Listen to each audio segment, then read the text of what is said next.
मनोरंजन भारती कांग्रेस के नेता सलमान खुर्शीद के साथ हैं, सुनते हैं उनको।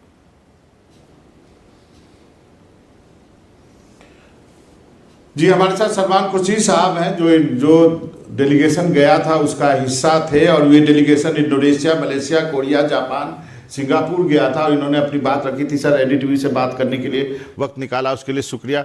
सबसे पहला सवाल सर, मलेशिया में क्या हुआ था? क्या कुछ ऐसी बात उन्होंने कही थी? प्लेसबीसाइड की बात कहीं उठी थी?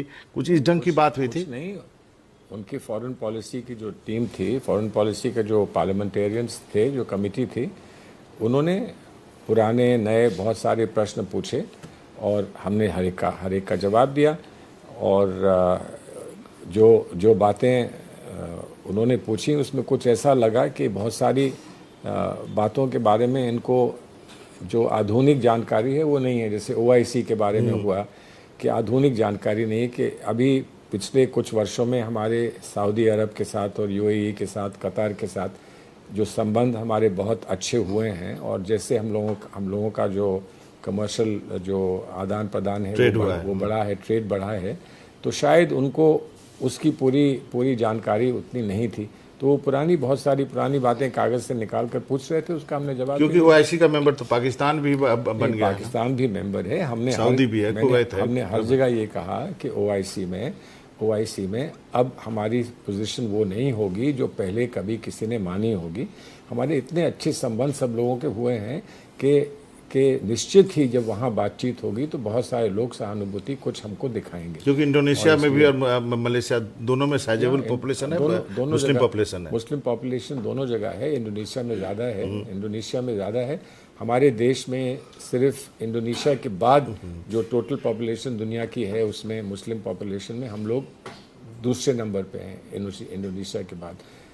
मलेशिया में करीब 60% वहाँ की मुस्लिम पॉपुलेशन है, तो इसलिए उसका तो उनकी सरकारों के तो कुछ सवाल होंगे ना सर आपसे? इसमें बहुत कोई सवाल पाकिस्तान ने भी उनको ब्रीफ किया होगा। पाकिस्तान ने किया होगा, लेकिन पाकिस्तान का कोई डेलीगेशन वहाँ नहीं गया था, लेकिन ब्रीफ किया होगा।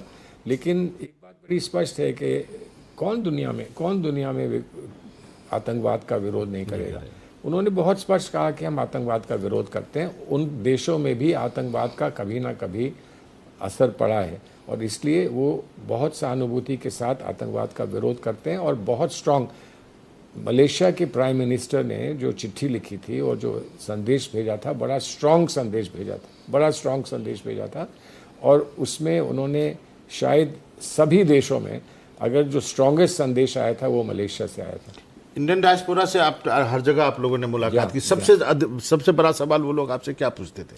नहीं, बहुत जगह बहुत सारे सवाल पूछे गए। कुछ लोग ये पूछ रहे थे कि अब वहाँ स्थिति अब सामान्य है, हम में से बहुत सारे लोग कश्मीर जाते हैं, टूरिज़्म पे जाते हैं, क्या हम लोग जा सकते हैं?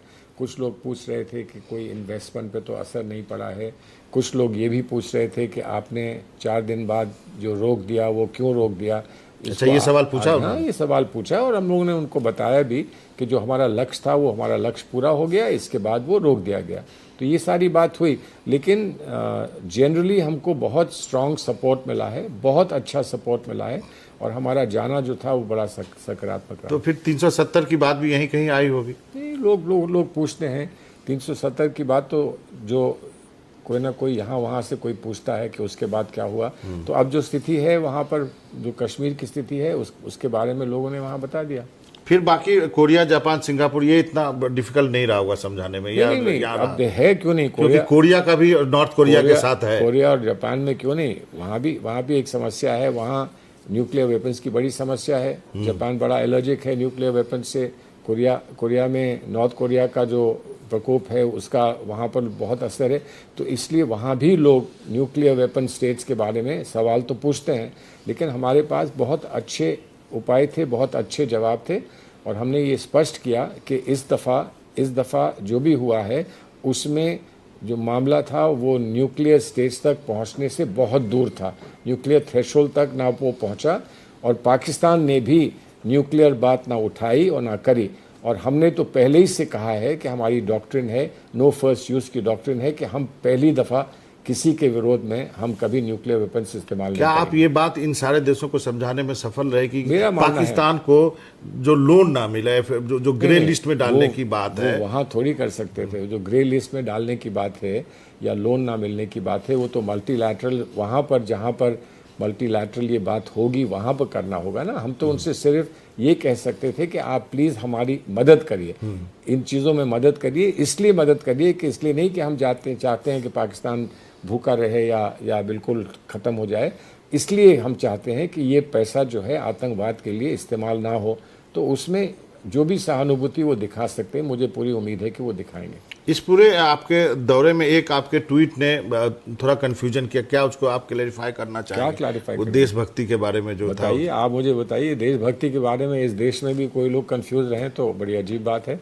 देशभक्त तो जो देशभक्त होता है वो देशभक्त होता है, और देशभक्त के लिए लोग फांसी भी चढ़ जाया करते हैं। तो कहना तो पड़ता है कि देशभक्त होना आसान नहीं है, फांसी भी चढ़नी पड़ती है। आपको लगता है आपको बेवजह टारगेट किया गया है? किसने टारगेट किया मुझे बताइए। बताइए। देश में किया गया? नहीं, मैंने तो ये कहा कि मुझे कोई बताए कौन टारगेट कर रहा है। जो देशभक्त नहीं होगा वही टारगेट कर रहा होगा। अगर किसी को ये शिकायत थी कि ये देश की बात करने क्यों गए हैं और उससे फ़ायदा आज की सरकार को हो जाएगा या किसी पार्टी को हो जाएगा, अगर किसी को ये शिकायत है तो वो देशभक्ति समझते ही नहीं है। इतनी बात है, इतना ही मैंने लिखा भी। और आपने जो आपकी यात्रा के दौरान आप लगातार राहुल गांधी और कांग्रेस अध्यक्ष के टच में रहे? मैं बिल्कुल टच में रहा हूँ कि मेरा ये दायित्व बनता था कि मैं उनको इन्फॉर्म रखूँ कि हम लोग कहाँ जा रहे हैं, क्या कुछ कह रहे हैं, उन लोगों को इन्फॉर्म रखूँ। और मैं उनको पूरे समय तक उन लोगों को इन्फॉर्म रखा। मतलब सब चीज़ बताया आपने, इसका मतलब कोई कोई कंफ्यूजन? छुपाऊंगा क्यों? जो बताना है तो पूरी बात बतानी है।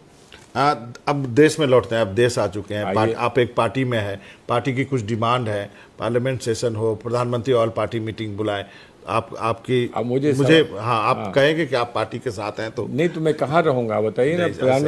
प्रधानमंत्री मुझे बुलाएंगे तो मैं उनसे कहूँगा कि चलिए मैंने अपनी पार्टी छोड़ दी, मैं आपके पास आ गया, ऐसा कह सकता हूँ? मैं तो अपनी पार्टी के साथ हूँ। अगर उन्होंने बुलाया और ये काम दिया और ये दायित्व सौंपा तो तब ये मानते हुए कि मैं पार्टी में हूँ, मेरी पार्टी ने मुझे भेजा तो मैं चला गया। आज मुझे कोई बुलाएगा तो मैं यही तो कहूँगा कि मैं पार्टी के साथ हूँ, पार्टी के साथ रहूँगा। बुलाना है तो मैं पार्टी से पूछूंगा, आ जाऊँगा। आप उसमें क्या प्रॉब्लम है? ये कोई समस्या नहीं है मेरे लिए। थरूर साहब को भी बहुत बातें सुनाई जा रही है आपके पार्टी के तरफ से। थरूर साहब जितनी सुनते हैं उतनी सुना भी देते हैं, तो इसलिए थरूर साहब के लिए ज़्यादा चिंतित होने की आवश्यकता नहीं है। एंड ऑफ द डे आप कितना सेटिस्फाइड हैं इस टूर से? क्योंकि जो भी कांग्रेस के लोग गए वो सबसे काबिल लोग गए थे, आप भी रह चुके हैं। आपने इतनी अच्छी बात कही थी। आप उस समय थे एक्सटर्नल अफेयर मिनिस्टर, जब दिनेश सिंह जो है वो कैबिनेट मिनिस्टर होते थे। जी, जी, बहुत पुरानी बात है नरसिम्हा राव सरकार, चाहे आप हो, चाहे आनंद शर्मा हो, चाहे शशि थरूर हो, चाहे मनीष हो, ये सब सबसे ज़्यादा काबिल लोग थे। चलिए, आपने काबिल लोगों में मुझे मेरी गिनती कर दी, इसके लिए मैं आपको धन्यवाद कहता हूँ। लेकिन हमारा दायित्व था, हमारी जिम्मेदारी थी, वो ये थी कि देश के लिए जाकर जो सहयोग हम दे सकते हैं और जो भी कंट्रीब्यूशन हम कर सकते हैं वो हम करके आएँ, और मैं उम्मीद करता हूँ कि वैसे हम करके आएँ। और वहाँ से आएंगे तो यहाँ अपने विपक्ष के नेता की भूमिका निभाएंगे, ये भी क्लियर नहीं है। तो कहाँ जाएंगे? मतलब वकालत भी करेंगे। अब आप मुझसे ये पूछो कि आप वकालत करेंगे कि नहीं करेंगे, तो हम कहाँ जाएंगे अगर वकालत नहीं मेरी करेंगे? कैंडिडेट सलमान खुर्शीद साहब, आपकी ईमानदारी के लिए मैं आपका सम्मान करता हूँ। ये थे सलमान खुर्शीद साहब जो अपनी यात्रा करके आए। सारे कंट्रोवर्सी का उम्मीद है इन्होंने जवाब दे दिया होगा जो दर्शक सुनना चाहते थे।